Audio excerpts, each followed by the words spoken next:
20 जनवरी 1993 को bill Clinton सिर्फ 46 साल की उम्र में अमेरिका के 42वें राष्ट्रपति के रूप में शपथ लेते हैं और दुनिया के सबसे ताकतवर इंसान बन जाते हैं। लेकिन सत्ता के शिखर पर पहुंचने के बाद भी कंट्रोवर्सीज ने उनका पीछा नहीं छोड़ा। जहां व्हाइट वाटर स्कैंडल में उनकी भूमिका पर सवाल खड़े किए जा रहे थे, तो वहीं पॉला जोन्स ने उन पर गवर्नर के पद पर रहते हुए सेक्सुअल हैरेसमेंट का गंभीर आरोप लगा दिया था। पर यह तो अभी कुछ भी नहीं था, उनकी जिंदगी में असली भूचाल आना तो अभी बाकी था। इसकी शुरुआत तब होती है जब बिल क्लिंटन के राष्ट्रपति बनने के करीब 2.5 साल बाद 1995 में व्हाइट हाउस में 22 साल की एक इंटर्न मोनिका लेविंस्की की एंट्री होती है। मोनिका लेविंस्की काफी यंग और बेहद खूबसूरत महिला थी। जैसे ही उसकी चमकती आंखों से बिल क्लिंटन की नजर टकराती है, वो सब कुछ भूल बैठते हैं। उन्हें अपनी 49 साल की उम्र, 24 साल लंबी शादी और यहाँ तक कि अपने राष्ट्रपति पद की गरिमा का भी कोई ख्याल नहीं रहता। बिल क्लिंटन मोनिका लेविंस्की पर अपना दिल हार बैठे थे।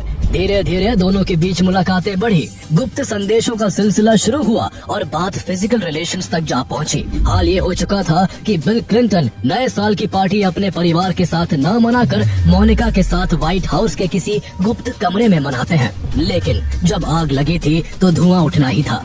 2 साल बाद 1998 में जब दोनों के बीच के इस अफेयर की खबर बाहर आई तो पूरी दुनिया हैरान रह गई। बिल क्लिंटन ने अपने राष्ट्रपति पद की ताकत से इस मामले को दबाने में एड़ी चोटी का जोर लगा दिया, लेकिन कुछ नहीं हुआ। ये कहानी सिर्फ एक अफेयर की नहीं है, बल्कि ये कहानी है सत्ता, लालच, झूठ और सच के बीच के टकराव की, जिसने दुनिया के सबसे ताकतवर शख्स को भी रेंगने पर मजबूर कर दिया था। Would you state your name once again? Monica Simeon Lewinsky. The council investigation that began as the investigation of the Whitewater now expanded to include allegations of sexual misconduct by the president in the Investigating reports that people working in the White House spotted Mr. Clinton and Lewinsky alone in the mansion at various times. I did not have sexual relations with that woman, Miss Lewinsky.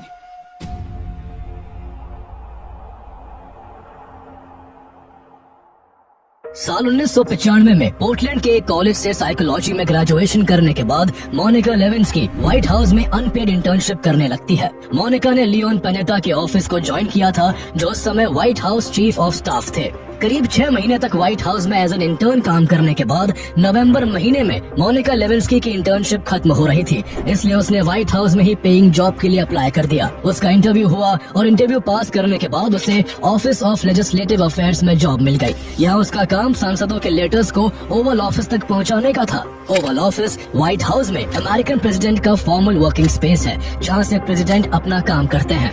काम की वजह से Monika Lewinsky का वहाँ आना जाना लगा रहता था। ऐसे ही एक बार प्रेसिडेंट बिल क्लिंटन की नजर मोनिका लेविंस्की पर पड़ी और वो उसकी सुंदरता के दीवाने हो गए। उन्होंने मोनिका से बातचीत करनी शुरू की। बातचीत लंबी मुलाकातों में बदली और मुलाकातों ने दोनों के बीच एक लगाव पैदा कर दिया। प्रेसिडेंट बिल क्लिंटन इस रिश्ते को आगे बढ़ाने में काफी इंटरेस्टेड थे। मोनिका लेविंस्की उस समय केवल 22 साल की थी, जबकि बिल क्लिंटन 49 साल के थे और हिलरी क्लिंटन के साथ उनकी शादी को 24 साल हो चुके थे। उनकी 15 साल की एक बेटी भी थी। उम्र में 27 साल का फासला होने के बावजूद दोनों इस रिश्ते को आगे बढ़ाने के लिए तैयार थे। मोनिका लेविंस्की को भी प्रेसिडेंट का अफेक्शन पसंद आने लगा था, इसलिए वहाँ जो कुछ भी हो रहा था वो उसे चुपचाप आगे बढ़ते रहने देना चाहती थी। नवंबर 1995 में अमेरिका में गवर्नमेंट शटडाउन चल रहा था, जिससे व्हाइट हाउस में काफी कम लोग ड्यूटी के लिए आ रहे थे। इसी का फायदा उठाकर बिल क्लिंटन ने मोनिका को एक दिन अपनी प्राइवेट स्टडी में इनवाइट किया। जैसे ही मोनिका वहां पहुंची, बिल क्लिंटन होशो आवाज खो बैठे और मोनिका को किस करने लगे। कुछ ही देर में दोनों के बीच यौन संबंध बन गया। ये सिलसिला धीरे धीरे दोनों के बीच आम हो गया। हर गुजरते दिन के साथ उनकी नजदीकियां बढ़ती गई।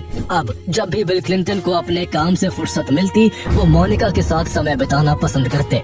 उन्होंने अगले साल की पार्टी में भी मोनिका को इनवाइट किया और वहाँ भी दोनों ने शारीरिक संबंध बनाए। मोनिका लेविंस्की ने इस रिश्ते का गलत फायदा उठाने की भी कोशिश की। वो अक्सर ऑफिस में असाइन किए गए काम को समय पर खत्म नहीं करती और इस दौरान उसने बिना पास के प्रेसिडेंट हाउस में घुसकर प्रेसिडेंट हाउस के प्रोटोकॉल को भी तोड़ा उन्हें ऐसा करने से एजेंट विलियम सी बॉडली ने कई बार रोकने की कोशिश की, लेकिन हर बार खुद प्रेसिडेंट बिल क्लिंटन ने बीच में इंटरवीन किया और कहा कि उन्हें मोनिका लेविंस्की के आने से कोई आपत्ति नहीं है। प्रेसिडेंट की ऐसी बातों ने व्हाइट हाउस में काम करने वालों को हैरान कर दिया था। कई सीक्रेट सर्विस ऑफिसर्स और एजेंट्स ने कई बार मोनिका लेविंस्की और बिल क्लिंटन को ओवल ऑफिस में अकेले देखा। धीरे धीरे ये सब व्हाइट हाउस में चर्चा का विषय बन गया। तरह तरह की बातें बनने लगी, लेकिन किसी में इतनी हिम्मत नहीं थी कि वो इस बारे में सामने से प्रेसिडेंट से कुछ भी कह सके। इन सब बातों से बेपरवाह बिल क्लिंटन ने मोनिका लेविंस्की के साथ अपने रिश्ते को जारी रखा। अमेरिका के जिस व्हाइट हाउस में अमेरिका की तकदीर लिखी जाती है, वहाँ की भव्य दीवारों के पीछे उनका रिश्ता परवान चढ़ रहा था। कई मौके तो ऐसे थे जब व्हाइट हाउस में उनकी पत्नी हिलरी क्लिंटन मौजूद थी और बिल क्लिंटन तब भी व्हाइट हाउस के किसी सीक्रेट कोने में मोनिका की बाहों में खोए हुए थे। मोनिका लेविंस्की की मनमानी और लगातार काम में लापरवाही उसके सीनियर्स को बिल्कुल बर्दाश्त नहीं हो रही थी। इसी कारण व्हाइट हाउस की deputy chief of staff Evelyn Lieberman ने मोनिका की मनमानियों पर लगाम लगाने के लिए उसका ट्रांसफर पेंटागन में कर दिया। इस फैसले के चलते मोनिका लेविंस्की को मजबूरन 16 अप्रैल 1996 को व्हाइट हाउस छोड़कर पेंटागन में असिस्टेंट सेक्रेटरी ऑफ डिफेंस के कॉन्फिडेंशियल असिस्टेंट के तौर पर अपनी ड्यूटी ज्वाइन करनी पड़ी। जिस समय मोनिका लेविंस्की को व्हाइट हाउस से ट्रांसफर किया जा रहा था, उस दौरान बिल क्लिंटन अपने दूसरे प्रेसिडेंशियल इलेक्शन के कैंपेन में बिजी थे। इसी वजह से मोनिका उनसे पर्सनली मिलकर अपने ट्रांसफर की बात नहीं कर सकी। लेकिन कुछ दिन बाद जब दोनों की फोन पर बात हुई तो मोनिका ने उन्हें ट्रांसफर की सारी बातें बताई। इस पर बिल क्लिंटन ने मोनिका लेविंस्की को भरोसा दिलाया कि इलेक्शन खत्म होने के बाद वो उसे दोबारा व्हाइट हाउस में नौकरी दिलवा देंगे। पेंटागन में मोनिका लेविंस्की के लिए बिल्कुल नया माहौल था और यहाँ उसे प्रेसिडेंट से मिलना तो दूर, कई दिनों तक देखने तक का मौका नहीं मिलता था। लेविंस्की को यहाँ मजबूरन हर काम टाइम से करना पड़ता। यहाँ उसका कोई दोस्त भी नहीं था, जिस वजह से ना तो काम में मन लगता और ना ही ऑफिस आने में। वो अक्सर यहाँ बिल क्लिंटन को मिस किया करती। अप्रैल 1996 के बाद से दोनों के बीच पूरे साल कोई फिजिकल कांटेक्ट नहीं हुआ था। बीच बीच में बस दोनों फोन पर बातें कर लेते थे। बातों में ज्यादातर बातें अश्लील ही होती थी, जिससे वो अपने मन को शांत करते थे। कभी कभी बिल क्लिंटन अपने कैंपेन में इतने व्यस्त हो जाते कि कई दिनों तक दोनों के बीच फोन पर भी बात नहीं हो पाती थी। अब मोनिका लेविंस्की के लिए ये अकेलापन मिटाना मुश्किल हो गया था, इसलिए उसने यही कोई दोस्त ढूंढने का फैसला किया। किसी अच्छे दोस्त की तलाश में एक दिन मोनिका लेविंस्की की मुलाकात यही काम करने वाली लिंडा ट्रिप से हुई। लिंडा ट्रिप मोनिका लेविंस्की से उम्र में 20 साल से भी ज्यादा बड़ी थी, लेकिन इसके बावजूद दोनों में कुछ ही दिनों में गहरी दोस्ती हो गई। पहले तो दोनों ऑफिस के खाली टाइम में ही बात किया करते थे, लेकिन जब दोस्ती बढ़ी तो दोनों फोन पर भी घंटों बातें करने लगे। दोनों की दोस्ती इतनी मजबूत हो गई कि मोनिका लेविंस्की अपनी निजी बातें भी लिंडा ट्रिप के साथ शेयर करने लगी। उसने बातों ही बातों में बिल क्लिंटन के साथ अपने शारीरिक संबंध के बारे में भी लिंडा ट्रिप को बता दिया। मोनिका लेविंस्की को अंदाजा भी नहीं था कि जिसे वह अपनी सबसे अच्छी दोस्त मानकर अपनी जिंदगी के अनछुए राज बता रही है, उससे आगे चलकर एक ऐसा भूचाल खड़ा हो जाएगा जो उसकी जिंदगी के साथ साथ अमेरिका की पॉलिटिक्स में भी एक तूफान लाकर रख देगा। मोनिका लेविंस्की जो भी बातें लिंडा ट्रिप को बताती थी, लिंडा उन सभी बातों को अपनी दोस्त और लिटरेरी एजेंट लूसियान गोल्डबर्ग के साथ शेयर कर देती थी। लिंडा ने गोल्डबर्ग को प्रेसिडेंट बिल क्लिंटन और मोनिका लेविंस्की के रिश्ते के बारे में भी बता दिया था। लूसियान गोल्डबर्ग को बिल क्लिंटन ना तो पर्सनली पसंद थे और ना ही आइडियोलॉजिकली। वो क्लिंटन का डाउनफॉल देखना चाहती थी और उसे मोनिका लेविंस्की के साथ क्लिंटन के अफेयर को एक्सपोज करना इसका सबसे सही मौका लगा। इसके बाद गोल्डबर्ग ने लिंडा से कहा कि अगर तुम मोनिका को एक दोस्त के रूप में खोने के लिए तैयार हो तो मैं इस खबर को प्रेस और पब्लिक में ले जाना पसंद करूंगी, लेकिन इसके लिए हमें कुछ एविडेंस की जरूरत होगी। इसके बाद लिंडा ट्रिप ने वैसा ही किया जैसा लूसियान गोल्डबर्ग ने कहा। गोल्डबर्ग की सलाह पर लिंडा ने अक्टूबर 1997 से लेविंस्की के साथ होने वाली बातों को रिकॉर्ड करना शुरू कर दिया। वो किसी तरह मोनिका से बातों को गलवाने लगी और इसका उसने मोनिका को एहसास तक नहीं होने दिया। अपने रिलेशनशिप के बारे में बात करते हुए एक दिन मोनिका लिंडा को बताती है कि उसने उस सीमेंट स्टेन ब्लू ड्रेस को अब तक संभाल कर रखा है, जिसे पहनकर उसने बिल क्लिंटन के साथ शारीरिक संबंध बनाए थे। ये एक ऐसा सबूत था जो प्रेसिडेंट बिल क्लिंटन की साख को मिट्टी में मिला देने के लिए काफी था। साल 1996 में अमेरिका में जो इलेक्शंस हुए थे, उसमें जीत हासिल करके बिल क्लिंटन भले ही दोबारा अमेरिका के प्रेसिडेंट बन गए थे, लेकिन इस दौरान उनकी जिंदगी में हंगामा मचा हुआ था। अतीत के उनके कुछ काम उनके गले की फांस बन गए थे और उनके ऊपर 2 कोर्ट केस चल रहे थे।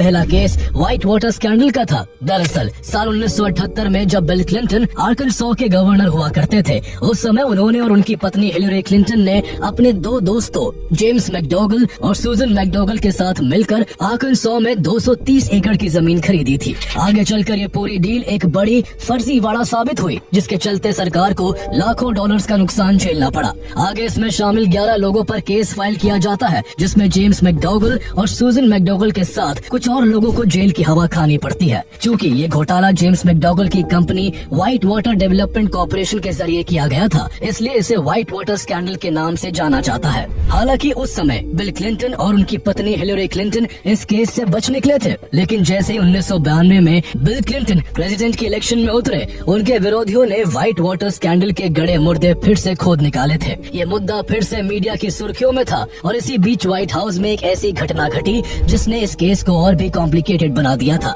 इस केस में उस समय डिप्यूटी व्हाइट हाउस काउंसिल रहे विंस फॉस्टर का भी नाम जुड़ा हुआ था। वो इसका प्रेशर नहीं झेल पाए और जुलाई 1993 में उन्होंने आत्महत्या कर ली। इस केस में बिल क्लिंटन तब और भी फंसते दिखे जब नवंबर 1993 में डेविड हेल नाम का एक शख्स बिल क्लिंटन पर आरोप लगा देता है कि उन्होंने उस पर सूजन मैकडोगल को $3 लाख का लोन देने के लिए प्रेशर डाला था। इसके बाद जनवरी 1994 में अटॉर्नी जनरल रीनो इस केस को फिर से इन्वेस्टिगेट करने की जिम्मेदारी स्पेशल प्रोसिक्यूटर रॉबर्ट बी फिस्क को सौंप देते हैं। इस केस की जांच अभी शुरू ही हुई थी कि इसी साल प्रेसिडेंट बिल क्लिंटन पर एक और केस फाइल हो जाता है। ये केस पॉला जोन्स नाम की एक महिला ने किया था, जिसका आरोप था कि 1991 में जब वो आर्कनसॉ में एक लो लेवल स्टेट एम्प्लॉय के तौर पर काम करती थी, तब बिल क्लिंटन ने अपने गवर्नर के पद का फायदा उठाते हुए उसके साथ यौन शोषण किया था। पॉला जोन्स ने बिल क्लिंटन के खिलाफ फेडरल कोर्ट में केस फाइल करते हुए $7 लाख का मुआवजा मांगा था। हालांकि बिल क्लिंटन ने इस एलिगेशन को मानने से इनकार कर दिया,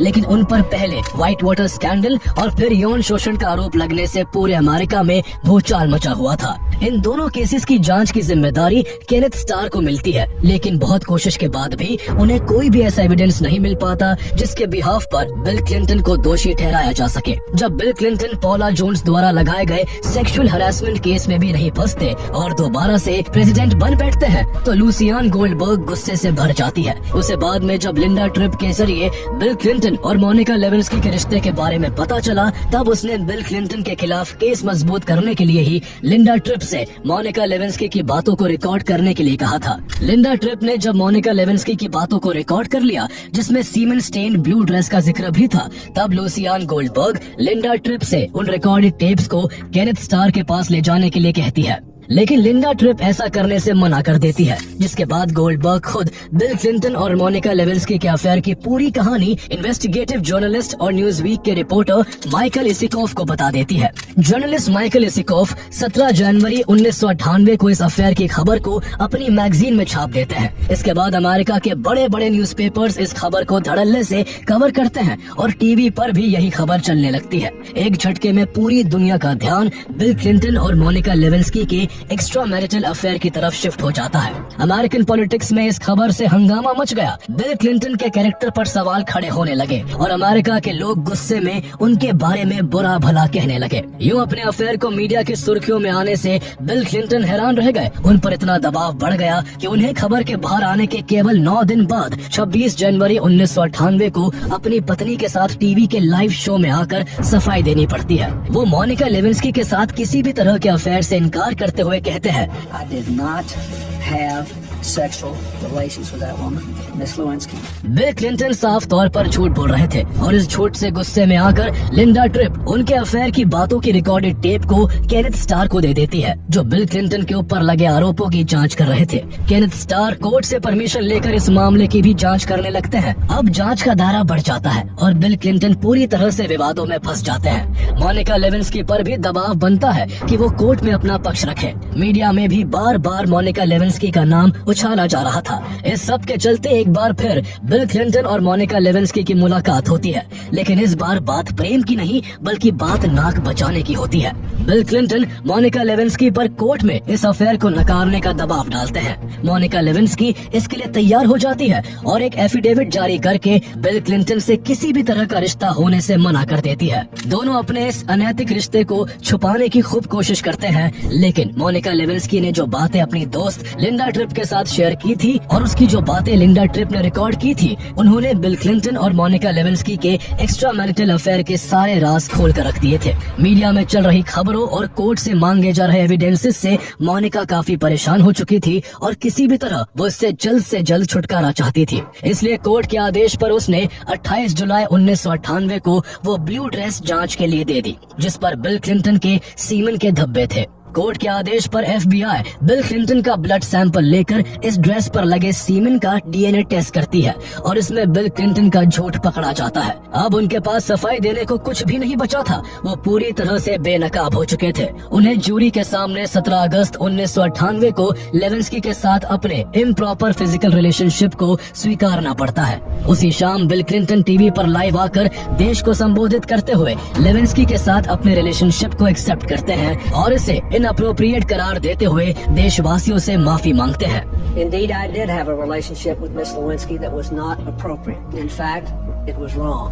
सितंबर 1998 में केनेथ स्टार की जांच पूरी हो जाती है और वो अपनी इन्वेस्टिगेशन की 445 पेज लंबी रिपोर्ट अमेरिकन कांग्रेस को सौंप देते हैं। बिल क्लिंटन का हाल बुरा था, जहां उन्हें मोनिका लेविंस्की के साथ अपने रिश्ते को पूरी दुनिया के सामने एक्सेप्ट करना पड़ा, वहीं उन्हें पॉला जोन्स द्वारा किए गए सेक्सुअल हैरेसमेंट केस से छुटकारा पाने के लिए पॉला जोन्स को $8.5 लाख देकर केस सेटल करना पड़ता है। उनकी मुसीबत यही नहीं थमी, बल्कि इसके बाद अमेरिकन पार्लियामेंट में क्लिंटन के खिलाफ इम्पीचमेंट की तैयारी शुरू हो जाती है। उनके ऊपर अदालत में झूठी गवाही देने और जांच के दौरान बाधा डालने के आरोप लगाए जाते हैं। ये अमेरिका के इतिहास में पहली बार था जब किसी को प्रेसिडेंट रहते हुए इतनी शर्मिंदगी झेलनी पड़ रही थी। जनवरी 1999 को अमेरिका के लोअर हाउस ऑफ रिप्रेजेंटेटिव ने बिल क्लिंटन को राष्ट्रपति पद से हटाने के लिए उनके खिलाफ इम्पीचमेंट का प्रोसीजर शुरू कर दिया, लेकिन अपर हाउस में इसके लिए सफिशिएंट वोट नहीं मिले। केवल 45 से 50 सीनेटरों ने ही बिल क्लिंटन के खिलाफ वोट किया, जबकि उन्हें